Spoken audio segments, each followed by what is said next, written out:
আর যেহেতু আমার জন্মদিন ছিল, তাই সবাই কাল রাত 12টা থেকে এখনও অবধি উইশ করতে শুরু করে দিয়েছে।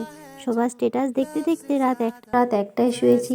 তবুও উঠে পড়লাম, ঘুম থেকে উঠেই ব্রাশ করে মুড়ি নিয়ে বসে পড়লাম। ওর বাড়ির একটু টুকটাক কাজ, আরে দুধ গরম করে মাছে লবণ হলুদ মাখিয়ে বেরিয়ে পড়লাম বনুকে নিয়ে গ্রাম দিয়ে ঘুরতে। করে রেডি হয়ে খেতে বসে গেলাম। এই হলো আজকে আমার জন্মদিনের মেনু।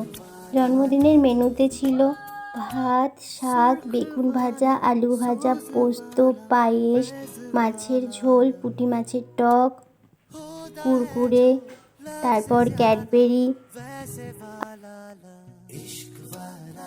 মায়ের স্কুল থাকা সত্ত্বেও একা হাতে বাড়ির সব কাজ করে এত কিছু রান্না করে এই শীতের সকালে তারপরে মা স্কুল যায়, সত্যি এটা মা ছাড়া অন্য কারো দ্বারা সম্ভব নয়। আমি খেতে বসলাম, তোমরা চ্যানেলটা সাবস্ক্রাইব করে দিও। দেখা হচ্ছে নেক্সট পার্টে।